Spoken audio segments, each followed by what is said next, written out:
Jim is in Solihull. Hello, Jim. Hello, Ian. I hate to say, but your mum might be a bit ashamed of you, really, if she were here to... Oh, dear.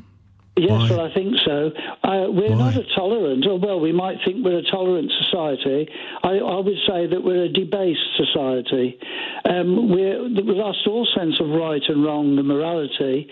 The yardstick I would use, there are many, but the main one I would say to you this evening would be 200,000 plus abortions every year.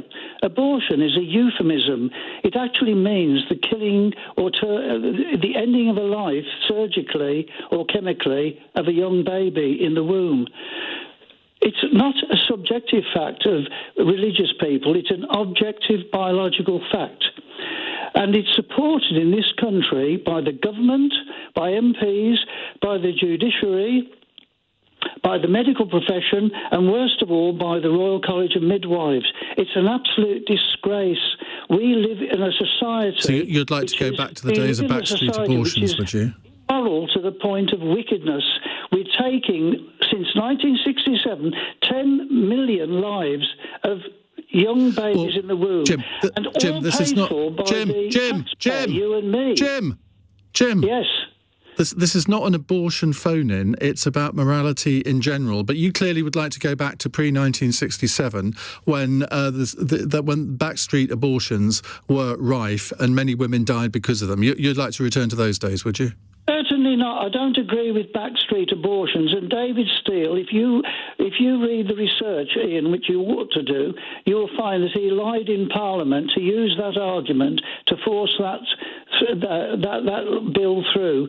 Isn't it funny how in the ensuing 60 years... I'm not saying just about abortion. I could go on about homosexuality, divorce, all the other things that you're mentioning. But by the way, I wouldn't have time to do that. No, by the way, Peter Hitchens has referred to them.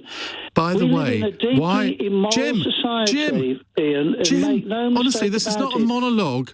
Whether you want to call it sin or not, we have lost the sense of right and wrong. If you take life, if you don't cherish life, sort of a society have you got? If you can't value human life... God. You said at the beginning of this phone call that my mother would be ashamed of me, which I think is actually a bloody cheek of you. But why do you think that? Well, because you said that your mother herself, when she was bringing you up and teaching you her values, I think probably her Christian values, that she wouldn't have liked to know that lots of people were having abortions or divorces or becoming homosexual or, whatever else it might be. Your mum probably would have been very upset by it, but you're proclaiming it now. You're actually saying that you don't feel a sense of shame about it. You just said it on your programme. I've never been divorced, so I've no reason to feel a sense of shame about being divorced. I've never had an abortion. The other two things, possibly, I am guilty of. Well, if you think about it, people are taxed heavily if they smoke and if they drink, and that's fair enough.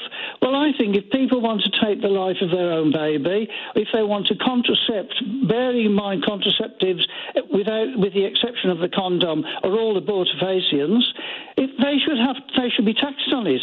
Why should the taxpayer have to pay for someone to go to an abortion centre and have their baby either destroyed chemically or at the surgeon's knife?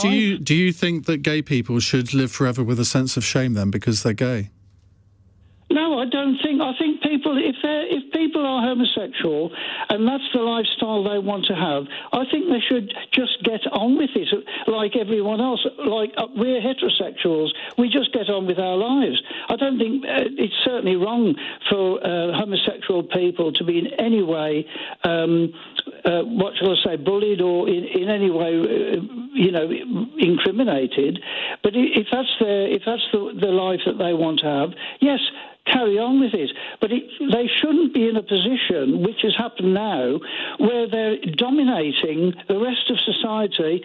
Homosexual, gay values, if you like, are imposed across the board at government level, sport, in schools. I mean, children are being taught and confused about all these genders that they might be.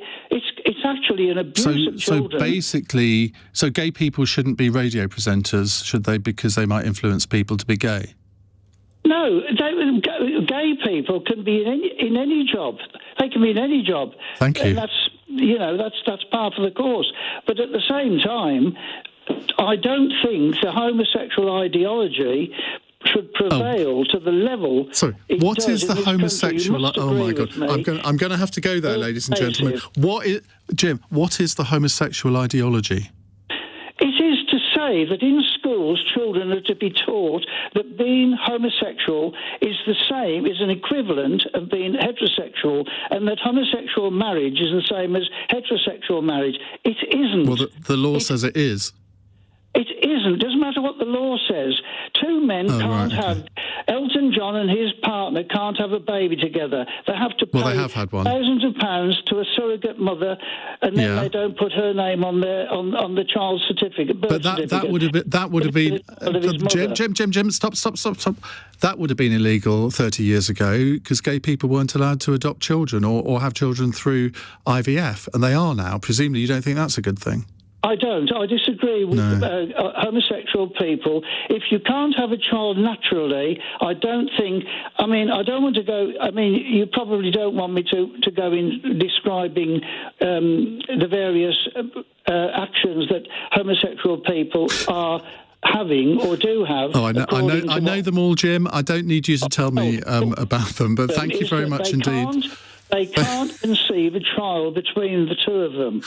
This is true.